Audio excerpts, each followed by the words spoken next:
El caso de Santiago Nieto paraliza al Senado. La oposición se levanta de la discusión de la ley de ingresos y el presupuesto y toman la tribuna en protesta por la secrecía del voto sobre la remoción del exfiscal electoral. Hoy le vamos a contar la historia del multifamiliar de Calzada de Tlalpan. Ahí, el que aguantó 2 sismos y que ahora no aguantó el del 19 de septiembre. Aumentan en el país los embarazos de niñas y adolescentes. Los números, dicen quienes lo han medido, son para declarar una emergencia.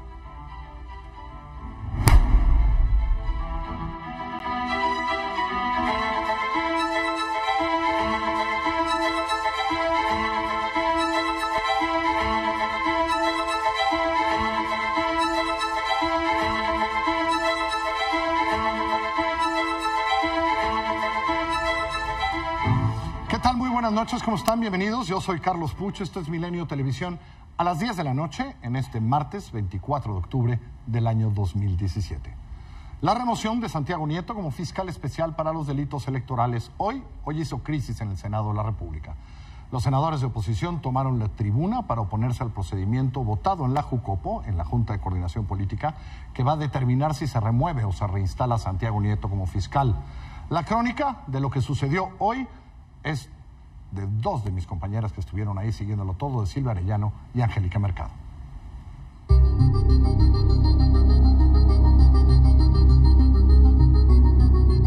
Tres días de intensas negociaciones fracasaron y en menos de 5 minutos terminaron en la toma de tribuna en el Senado por parte de la oposición, quienes rechazaron el formato con el que se juzgará la remoción o no del titular de la Fiscalía Especializada para la Atención de Delitos Electorales, Santiago Nieto Castillo. Bueno, demos por levantada esta sesión. Estamos convocando mañana a las 12 del día a sesión ordinaria a despachar los asuntos que corresponden a la República.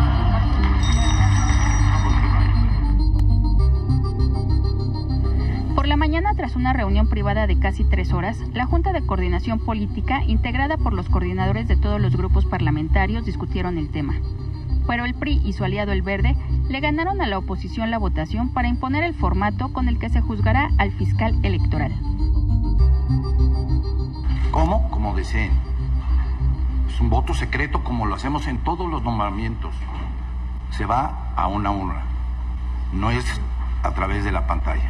Y está muy claro, o sea, si alguien vota en contra de él, de que se vaya, y se queda, pregunto, ¿no habrá represalias? ¿Creen que va a actuar imparcialmente? Queremos evitar eso. Permiten hacer una propuesta y les pido que me escuchen, senador Pedraza, por favor. ¿Me permite, senador Barbosa? Si la Asamblea considera que no está suficientemente discutido, abrimos al resto de los oradores. Senador Barbosa, usted es un hombre de leyes. Por eso, vamos a consultarlo a la Asamblea, senadora. Vamos a consultarlo a la Asamblea. El procedimiento votado en la JUCOPO se discutiría en la sesión de este miércoles, pero el presidente de la mesa directiva, el panista Ernesto Cordero, lo puso a votación inmediata, lo que encendió a la oposición, quienes aprovecharon las ausencias de los tricolores para reventar la sesión. Pretenden deshacerse de un fiscal incómodo para poner después un fiscal cómodo que tenga beneficios para ustedes en la próxima elección del próximo año, que sea en efecto una tapadera para ustedes. Les llamamos a la cordura, les llamamos a que seamos serios y respetemos al mismo Senado de la República. No podemos dejar en vergüenza a esta institución. El perredista Luis Sánchez amenazó que si este miércoles el PRI y el Verde continúan en la misma posición de no modificar la votación y que ésta sea libre, tal y como sucedió cuando se eligió al titular de la FEPADE, volverán a reventar la sesión y continuará la parálisis legislativa, pues este martes no se llevó a cabo la reunión para discutir la ley de ingresos. Con información de Angélica Mercado y Silvia Arellano, Milenio Noticias.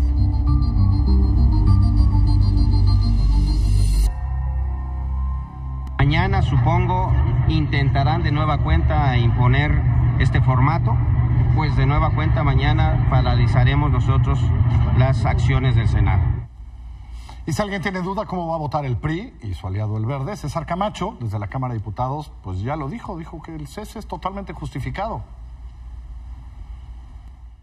Nuestra opinión es que, insisto, hay fundamentación y hay motivación. Santiago Nieto ha faltado a los principios de presunción de inocencia y al de debido proceso, suficiente para fundar y motivar la decisión de quien tiene todas las facultades para proceder como ya lo hizo. Y si alguien duda cómo va a votar el Frente, pues aquí está la opinión del líder del PAN y además presidente de la Junta de Coordinación Política de la Cámara de Diputados, Marco Cortés. Senado de la República buscaremos que esta decisión sea echada para atrás y que con los votos de la mayoría, se ocupa mayoría simple, pueda ser anulada la decisión del Ejecutivo. ¿Qué es lo que pedimos? Que la oposición esté unida, que todos los senadores voten para denegar esta destitución del fiscal y que no haya ausencias, porque la ausencia de cualquier senador sería como apoyar la decisión del gobierno de sustituir a Santiago Nieto. El presidente de la Comisión Nacional de Derechos Humanos, Luis Raúl González Pérez, dijo que Santiago Nieto podría acudir a la comisión a presentar una queja si considera que se violan sus derechos. Y también dijo esto. Lo que sí hago un exhorto al Senado de la República para que si se la circunstancia que conocerá, porque ha sido pública, que conocerá del caso, sea en términos jurídicos y no políticos. Los colectivos Fiscalía que Sirve y Vamos por Más criticaron el anuncio y la remoción del titular de la FEPADE, Santiago Nieto. Instaron a que se concrete la Fiscalía General de la República ya los nombramientos pendientes del fiscal anticorrupción. Ambos colectivos consideraron que las decisiones no pueden estar bajo el reloj de la contienda electoral. María Amparo Casar, directora ejecutiva de Mexicanos contra la Corrupción y la Impunidad, según ella, la Procuraduría General de la República se ha contradicho al menos 3 veces respecto a la destitución de Nieto, por lo que pidió se esclarezcan ya los verdaderos motivos de la remoción. Y el día de hoy, la Fiscalía Especializada para la Atención de Delitos Electorales, hoy, sin fiscal, citó a declarar a Emilio Lozoya, exdirector de Pemex, por las supuestas aportaciones de Odebrecht a la campaña del PRI en el 2012. De acuerdo al abogado del exfuncionario Javier Cuello Schwartz, Lozoya acudirá en calidad de imputado y se presentará a una entrevista ante fiscales federales. Cuello comentó que la Fiscalía no precisó la hora de la comparecencia. Así están las cosas, ya en tiempo electoral no tenemos fiscal. Héctor Aguilar Camín, ¿cómo estás? Muy bien. Jesús, hola, ¿te Carlos. parece bien que tú arranques, Jesús? Pues yo creo que muy preocupante lo que estamos viendo y también me parece muy innecesario que le sumemos una crisis al proceso electoral que está arrancando. Me parece que es una desproporción el que la Procuraduría en esta pues calidad ambigua que tiene sin un procurador formal tome una decisión que remueve uno de los árbitros, una de las instituciones de la imparcialidad que van a vigilar el proceso electoral que ya está en curso. Me parece muy preocupante. Y decías otra cosa, para empezar, que es después de este pleito, ¿quién va a poder elegir al siguiente fiscal? Pues sí, yo creo que será... Porque para esta votación necesitan una mayoría simple. Sí. Para el nuevo fiscal necesitan una mayoría calificada de 2/3 partes del Senado. Entonces, el riesgo que estás diciendo es que nos quedemos con una fiscalía acéfala. Pues no es muy recomendable tenerlo, ¿no? En este proceso electoral. Bueno, claro. Es que me parece interesante alargar el argumento de Jesús. Ahora, a mí me gusta mucho este momento que estamos viviendo porque obliga a la transparencia. Sí. A las personas que tienen que decidir, que en este momento son los senadores, los obliga a la transparencia. A mí me da, francamente, una gran sospecha que los senadores estén alegando el derecho, y es un derecho legítimo, es, digamos, un principio fundamental de la democracia, a votar en secreto. ¿Por qué? ¿Por qué no pueden votar con claridad de cara al problema que estamos viviendo, que puede tener las consecuencias tan serias como estas? ¿Por qué nos impiden a los ciudadanos, a la opinión pública, saber qué piensan de esto? Si piensan que están de un lado, si piensan que están del otro. Todos los lados son buenos. En este caso, todos son legales, pero políticamente son muy distintas las consecuencias de un voto o de otro. Entre otras cosas, por lo que planteó Jesús. La razón de Emilio Gamboa, Héctor, es... ¿Por qué no pueden votar? Dice Emilio Gamboa, fíjate lo que dice Emilio Gamboa, no, ¿qué tal si votan por la remoción?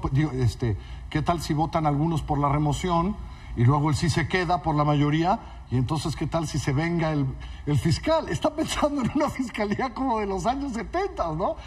Fiscal se va a vengar de ti. Aquí lo que está, digamos, tratando de ser ocultado es que los votos que necesitan el PRI y el Verde para que se haga efectiva la remoción de este fiscal son los votos de los senadores panistas que están en rebeldía o disociados de su partido. Bueno, muy bien.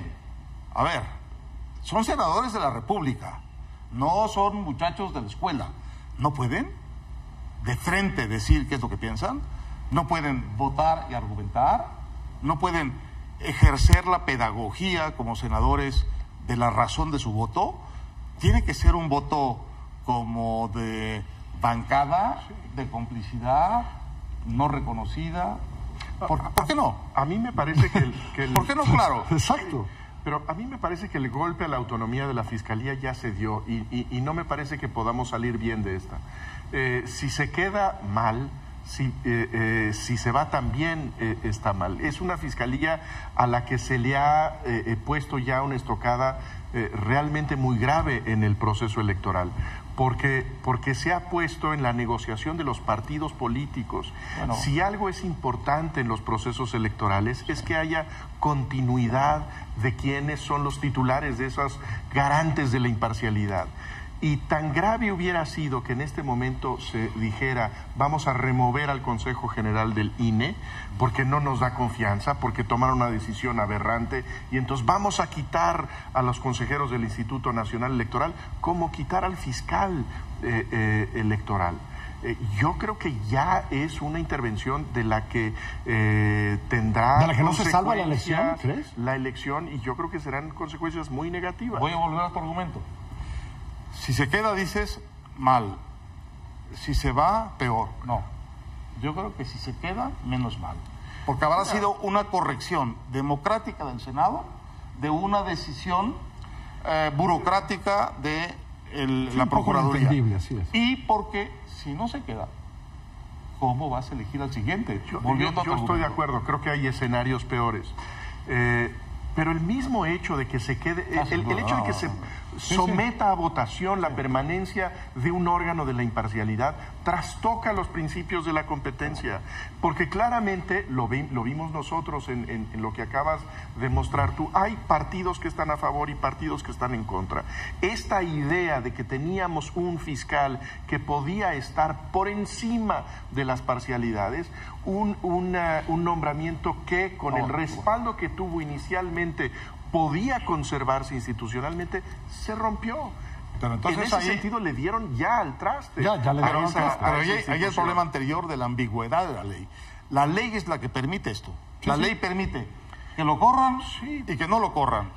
Que lo corran y tengan que ratificar el despido. Y que algunos votos los pueden salvar. Es una autonomía que está desde el inicio de la ley, digamos, de la mano de dos amos. Y eso no es bueno. Es cierto, es cierto esto que dices, o sea, desde el principio, desde cómo está esto, porque con unos votos se puede salvar de repente a una decisión que todavía nadie entiende, ¿no? Es decir, una decisión que no existe. Ahora, decías algo interesante. Que sí entendemos. Sí, la entendemos. Sí entendemos. Decías lo de la transparencia. Me parece que la senadora Torres Peinberg del PAN ya dijo, yo mañana, cuando vote, deposito mi voto y lo enseño primero. ¿No? Que es muy interesante, ¿no? Bueno, ella dice, si esto acaba siendo secreto, yo voy a ir, les voy a decir a todos cómo voy a votar y tal. Como una invitación a esto que tú decías, ¿no? No estaría mal. Una presión a quienes pudieran desear el secreto. Es un momento crítico institucional, por esto que tú dices, es la fiscalía clave del proceso que sigue, y me parece que amerita una transparencia excepcional. Pues sí. Es mi impresión. Sí, yo estoy de acuerdo. Sí, y bueno, esperemos que por lo menos haya una discusión fuerte en el Pleno, que se debata esto. Creo que hay una buena señal el hecho de que habrá comparecencias de los involucrados, que escucharemos a Santiago Nieto comparecer, escucharemos al encargado de la Procuraduría. Yo creo que ese es un buen principio. Esperemos que también los senadores hagan cuestionamientos serios. Y que esto sea público, ¿no? El debate será muy bienvenido en ese sentido, ¿no? Esperemos que exista, clave. Todavía falta esa clave. Es un momento interesante, es un buen momento democrático de México. Gracias, Héctor. Gracias, Jesús. Gracias. Vamos ahora a información del sismo. Como siempre, seguimos arrancando con el sismo. El gobernador de Morelos, Graco Ramírez, hoy pidió al gobierno federal que se suspenda el cobro de las carreteras de cuota en el estado. Graco dijo que esa medida ayudaría a la reactivación económica de Morelos, ya que facilitaría el traslado de apoyos de otras partes, fomentaría las visitas de turismo al estado. Esto dijo Graco hoy. Si estamos en el esfuerzo de la reconstrucción, que nos dé una amnistía, un plazo de respiro para nuestra reactivación, capufe. Yo tuve que incluso expresar que a los 2 días después de la emergencia ya estaban las casetas. Parece que tienen una obsesión por cobrar, quizás cobran muy bien, pero ayúdennos, por favor. Que no paguemos peaje. El secretario de Educación Pública, Aurelio Nuño, anunció el día de hoy que ya se iniciaron las reparaciones menores en las escuelas afectadas por el sismo. Nuño dijo que se van a destinar alrededor de 540 millones de pesos para las reparaciones de las casi 11,000 escuelas con daños menores. El titular de la SEP dijo que el promedio de apoyo otorgado a las escuelas es de 50,000 pesos y se espera que las reparaciones terminen este 1 de diciembre. Y efectivamente lo que se da es una tarjeta de débito con un monto, ahorita explico el tema de los montos, pero no se activa hasta que no tengamos nosotros el acta de que fue recibida la tarjeta por la comunidad escolar. No únicamente por el director, tiene que estar firmada por el director, pero también por los padres de familia. Los montos en promedio para las escuelas que tienen daños menores, el promedio son 50,000 pesos por escuela, pero hay una varianza que va desde 250,000 pesos para las escuelas que tienen más daños hasta 25,000 pesos de las que tienen menos daño. Hasta el momento se han entregado 778 millones de pesos a través de 51,000 tarjetas a personas afectadas por el sismo. El titular de Bansefi, Virgilio Andrade, informó que estos apoyos han sido para 40,000 afectados. Dijo Virgilio Andrade que se lleva un alcance del 35%. Espera que el resto de los apoyos puedan ser entregados dentro de las próximas semanas. Estamos seguros de que las personas ya han dispuesto de 34 millones de pesos exclusivamente para material o asesoría de reconstrucción, es decir, no para uso de efectivo ni para libre disposición, sino orientado específicamente a la reconstrucción. 34 millones. Y el resto del dinero para llegar a los 392,000 pudo haber sido combinado en efectivo o para libre compra de material. El multifamiliar de Calzada de Tlalpan, donde colapsó un edificio, fue construido en 1957. Era entonces una de las unidades más modernas, un proyecto habitacional para empleados del gobierno federal. En 60 años resistió el del 57, resistió después el durísimo aquel y lo aguantó el de hace 32 años. En el edificio C1 no aguantó. La historia de cómo sobreviven hoy los afectados, los dañados, ahí en el multifamiliar, se la cuenta mi compañero Rafa Montes.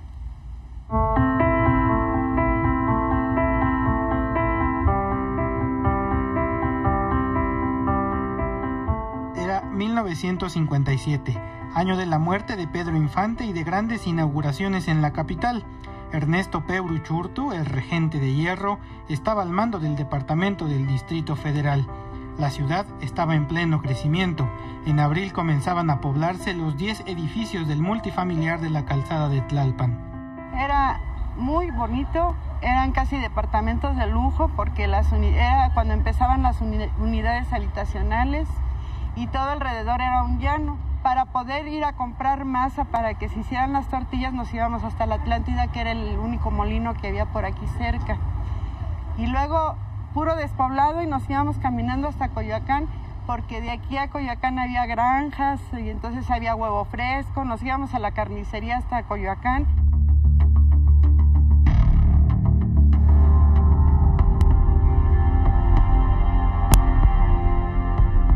En julio de ese año, el multifamiliar resistió su primer terremoto. Teníamos 4 días de haber llegado a la unidad cuando se suscitó el primer temblor que nosotros sufrimos aquí en 1957. Y pues fue el recibimiento que nos dio el edificio en ese tiempo.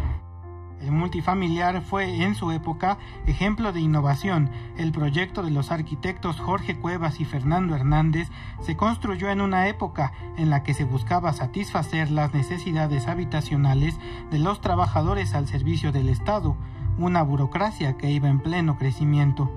Según los periódicos de la época, los departamentos se sortearon entre empleados sindicalizados del gobierno federal. Se pagaba una renta. Imagínese ahorita pagar una renta por esos edificios, por ejemplo, algo así de 300 pesos, con gas y agua gratis. ¿No era una magnífica prestación? Nos daban todo, nos daban mantenimiento, nos daban mano de obra, nos daban el material de todo lo que los desperfectos que hubiera, nos lo dio el ISSSTE.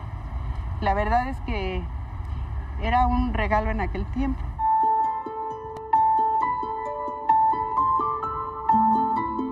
Después vino el sismo de 1985. El multifamiliar volvió a resistir, pero el ISSSTE decidió venderlo a sus inquilinos. Después del sismo, él dice ya no quiero broncas, ¿qué tal si se me caen estos canijos? Y lo que tengo que desembolsar, ¿no? Y toca la tentación, se los vendo, baratísimo, pero se los vendo. En ese entonces, un departamento costaba 475,000 pesos, pero el mantenimiento del inmueble decayó. En el 2001, sin saberlo, un valuador auguró el destino del edificio 1C. En el avalúo determinó que el edificio estaba malo en general y estableció que su vida útil, según su conservación, era de 16 años. Y sí, 16 años después, el edificio colapsó. El edificio era de 40 departamentos.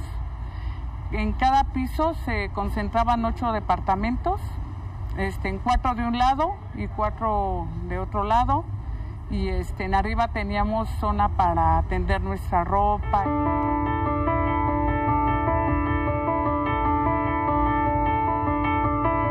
El 19 de septiembre el 1C se vino abajo.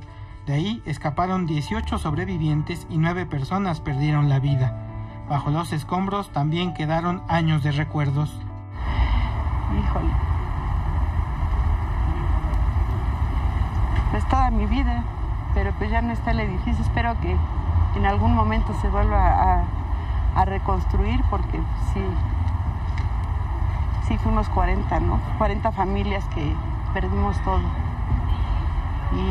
Y recuerdos, como en mi caso, niñez, juventud, los recuerdos de mis hijos, porque ellos también aquí pasaron toda su niñez, hasta la adolescencia.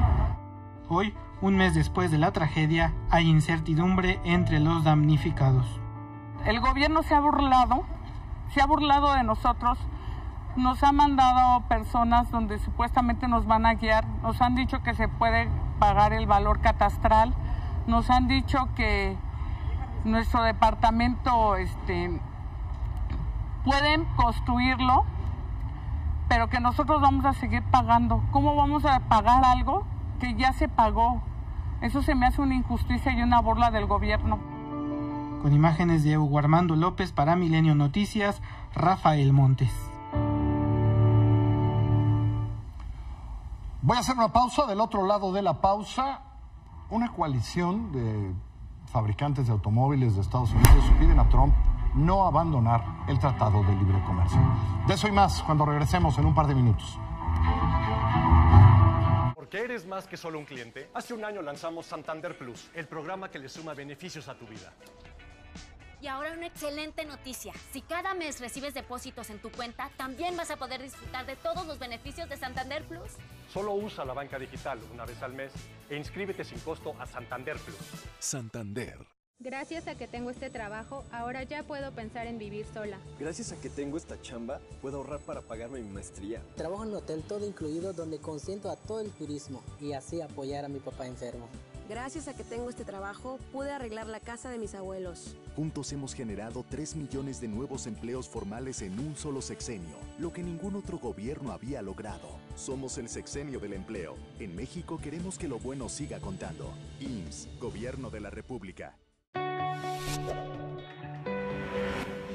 ¿Sabías que?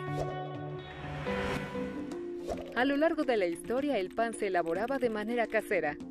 Con el desarrollo de nuevas tecnologías, nació el pan de caja que vino a mejorar el perfil nutrimental, además de utilizar procesos validados por altos estándares de calidad, manteniendo su delicioso sabor artesanal y llegando a las manos de todos. El pan es una tradición para festejar todos los días.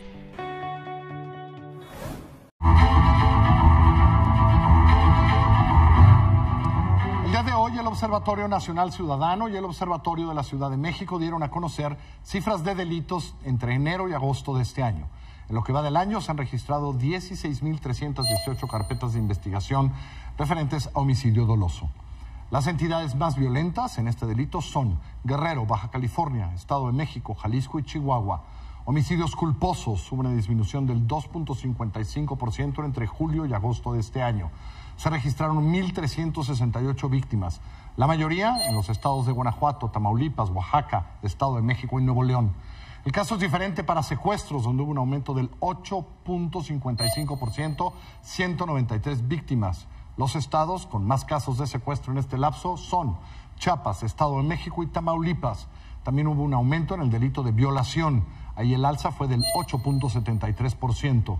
Chihuahua, Baja California Sur y Querétaro son los estados en donde el delito de violación es más frecuente. Y el día de hoy, la Comisión Interamericana de Derechos Humanos, junto con familiares de los 43 normalistas de Ayotzinapa, exigieron al gobierno mexicano respuestas sobre el caso. A más de 3 años de la desaparición de los estudiantes, Luis Ernesto Vargas, comisionado de la Comisión Interamericana de Derechos Humanos, dijo que era inconcebible que haya pasado tanto tiempo sin que se hayan establecido nuevas responsabilidades. Dijo que parece que el Estado no quiere que se resuelva el caso. A ojo de buen cubero, el hecho de que nosotros estemos hoy diciendo que el GIEI, el grupo de investigación, ha aportado más elementos de juicio que lo que ha hecho el propio Estado, pues ya es como la confesión de que definitivamente el Estado o no quiere investigar los hechos o no ha tenido la competencia suficiente, a pesar de que tiene todo el aparato estatal de investigación, pero que no se ha puesto entonces al servicio, porque no es posible que el GIEI haya tenido mucho más claridad que la que tiene el Estado. La Comisión Nacional de los Derechos Humanos informó que la violencia feminicida en México se ha incrementado en los últimos 3 años. 7 de los 12 asesinatos de mujeres que ocurren diariamente en América Latina se registran en nuestro país. El ombudsman Luis Raúl González Pérez informó que los grandes enemigos de la violencia contra las mujeres son la indiferencia, el silencio y la impunidad. Dentro de la compleja problemática que nuestro país enfrenta en materia de inseguridad y violencia, la situación que enfrentan las mujeres es particularmente relevante y demanda nuestra atención urgente. La revisión y actualización del mecanismo de alerta de violencia de género contra las mujeres es una medida necesaria y útil, pero que debe articularse con otras acciones para lograr una prevención efectiva de este tipo de conductas y que, cuando las mismas se presenten, sean efectivas y debidamente investigadas y sancionadas. En el caso de la violencia contra las mujeres, los grandes enemigos son la indiferencia y el silencio, pero sobre todas las cosas, la impunidad. Y hablando de violencia contra las mujeres, el año pasado, casi 400,000 niñas y adolescentes se embarazaron, tuvieron hijos. Hay lugares del país, municipios, zonas del país, donde 1 de cada 5 adolescentes está embarazándose y teniendo hijos. La situación es alarmante. Hoy conversé con Jimena Andión y Brando Flores del Instituto Simón de Beauvoir, que presentaron hoy este informe sobre embarazo adolescente.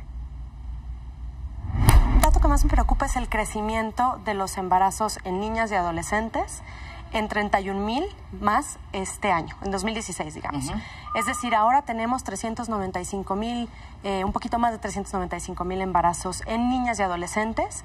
Y esto contradice lo que dijo el propio presidente Peña Nieto en su último informe de gobierno, donde señaló que la Estrategia Nacional de Prevención de Embarazo en Adolescentes estaba generando que se redujeran los embarazos, cosa que no es cierta. Y otro dato que nos preocupa muchísimo, embarazos en niñas de 9 a 12 años. Tenemos también un crecimiento en esos embarazos. ¿De 9 a 12 años? Sí.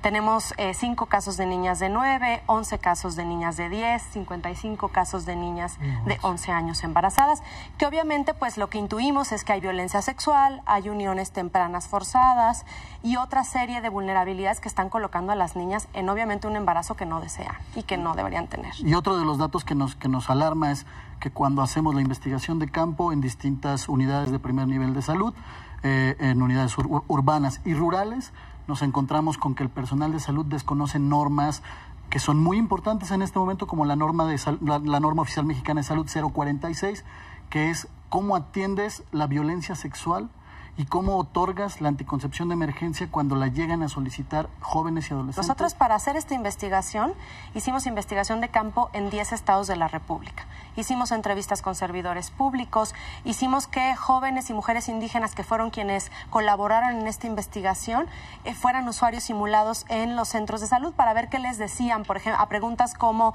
¿qué hago si quiero protegerme ante un embarazo no deseado? Y las respuestas que dan los servidores médicos son bastante precarias.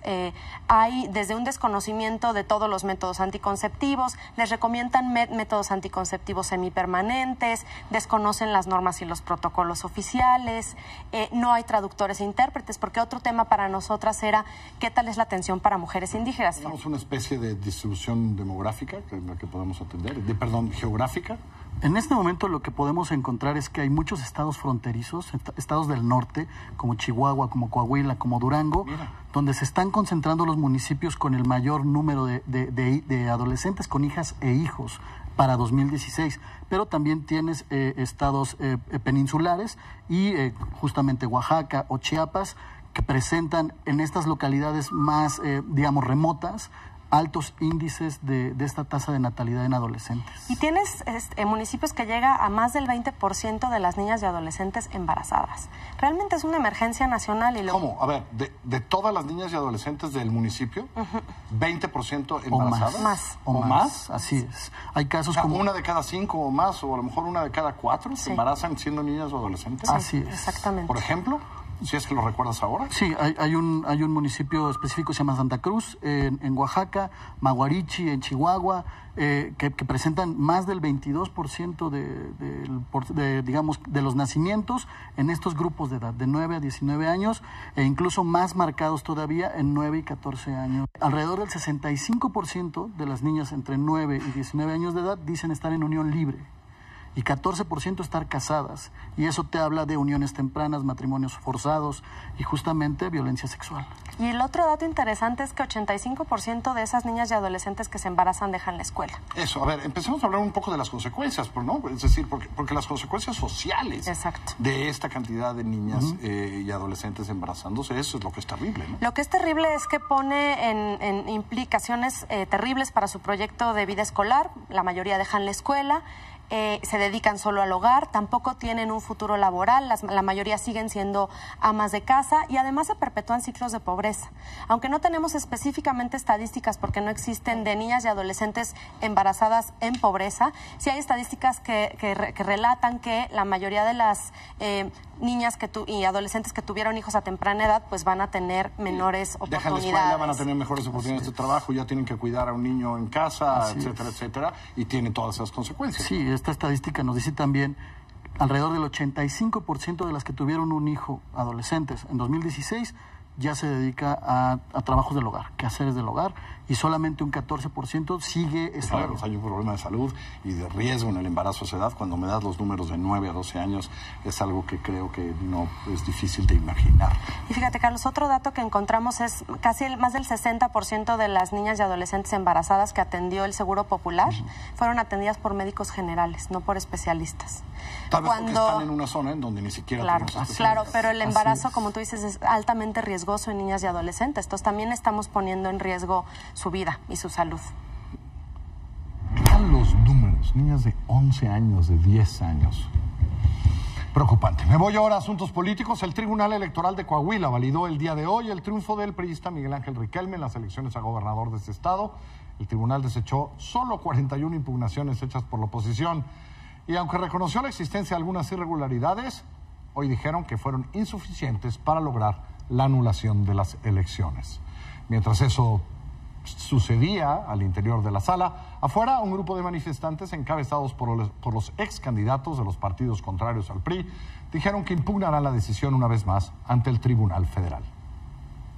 Tenemos 4 días para impugnar esta fraudulenta resolución que acaban de resolver estos magistrados 2-1. Vamos a impugnar con los argumentos jurídicos, legales, más sólidos en la historia. Cuando regresemos, la información sobre la economía, la información internacional, eso cuando volvamos. Hace un año lanzamos Santander Plus, el programa que le suma beneficios a tu nómina para que sigas creciendo. Y porque eres más que solo un cliente, ahora te regresamos más dinero por domiciliar tus servicios. Y por ahorrar en dinero creciente. Solo usa la banca digital una vez al mes. E inscríbete sin costo a Santander Plus. Santander. Si subes Snap tras Snap tras Snap, eres un súbelo todo. Y necesitas el plan Max sin límite 3000, el único con Instagram, Snapchat y Uber sin límite por tan solo 399 pesos al mes. Telcel, la mejor red con la mayor cobertura. La diferencia entre éxito y fracaso se llama determinación. Una determinación que encontramos en lo que amamos. Son los momentos y las personas las que nos hacen desafiar nuestros límites. Juntos demostramos a todos que lo que a ellos los detiene, a nosotros nos sigue moviendo. Juntos somos imparables. Mazda CX-3 2018. Drive Together.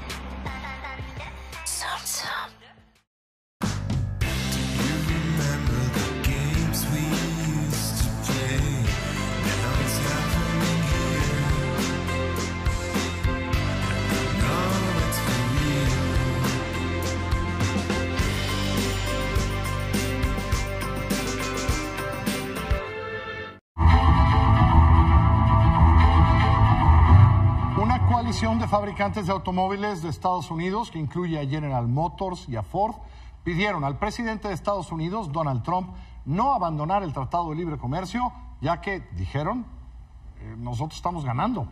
La coalición denominada Driving American Jobs le dijo a Trump que poner fin al acuerdo pondría en riesgo los empleos del sector automotriz en Estados Unidos.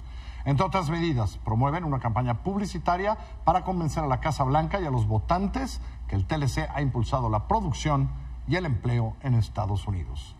El mayor fabricante de componentes para autos de Canadá también mostró su preocupación por las propuestas de Estados Unidos en la negociación del tratado. Magna Internacional alertó que actualizar el acuerdo bajo las condiciones de Estados Unidos impactaría directamente los costos de producción del sector automotriz, además de que no se crearían los empleos que prometió el presidente Trump y los precios de los vehículos subirían. Y Toyota reducirá 30% su inversión en una nueva planta de autos en México y bajará la capacidad de producción 50% respecto de su plan original. Según el diario japonés, el Nikkei, los cambios son para incrementar la producción en Estados Unidos. El plan original de Toyota era iniciar la producción de 200,000 unidades del sedán Corolla en la planta de Guanajuato, con una inversión de $1,000 millones. La planta ahora producirá camionetas pick-up Tacoma. La inversión se reducirá a $700 millones. El INEGI informó que durante la primera quincena de octubre el índice nacional de precios al consumidor tuvo un incremento del 0.62% respecto a la quincena previa. La tasa anual se ubicó en 6.30%. Mal día para el peso. El día de hoy la cotización interbancaria cerró en 19 pesos con 19 centavos. Al menudeo, 19 pesos con 57 centavos.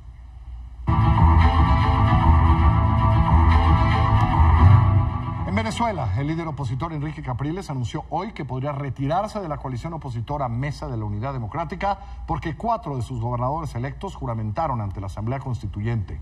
La Asamblea Constituyente oficialista.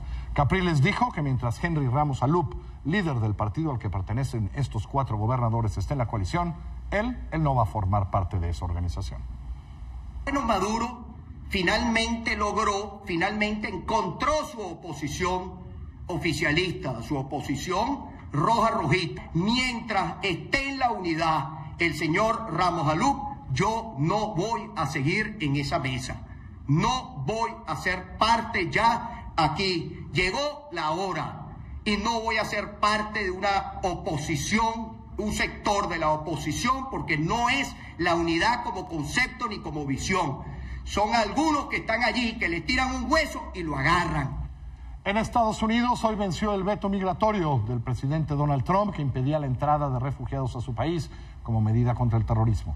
De acuerdo con medios de Estados Unidos, el gobierno federal anunciará nuevas medidas con las que sustituirá el veto, las cuales se espera que incluyan revisiones más estrictas a aquellos que soliciten refugio. El decreto impedía la entrada de ciudadanos de 7 países como Irán, Somalia, Siria y Sudán. Y también allá en Estados Unidos, el senador del Partido Republicano, Jeff Flake, anunció que no buscará su reelección para el año que viene debido a la situación política que se vive en el país. En el pleno del Senado, Flake criticó de anormal lo que se vive en su partido desde la llegada de Donald Trump. Reckless, outrageous, and undignified behavior has become excused and countenanced as telling it like it is, when it is actually just reckless, outrageous, and undignified. And when such behavior emanates from the top of our government, it is something else. It is dangerous to a democracy. La gastronomía mexicana sigue, pues, de celebración, cosechando éxitos. Hace unos minutos terminó la entrega de los premios a los 50 mejores restaurantes de América Latina. 13 mexicanos hicieron la lista. El mejor restaurante del país es Puyol, de Enrique Olvera. En la lista también están Quintonil, Sud 777, felicidades a Edgar, felicidades a Ale, a Jorge. Pangea de Monterrey, muy bien. Nicos, acá en Azcapotzalco. El Vico, de Miquel y Gerard. Tamaranta, en Toluca. Corazón de Tierra, en el Valle de Guadalupe. Rosetta, Alcalde de Guadalajara. El Máximo Bistró, Laja en el Valle y La Docena en Guadalajara. Además, el premio especial por su carrera fue para el chef mexicano Guillermo González Beristain de Pangea. Felicidades a todos. Felicidades a usted que se quedó conmigo hasta esta hora. Que le vaya muy bonito. Tenga muy buenas noches. Lo veo mañana aquí a las 10.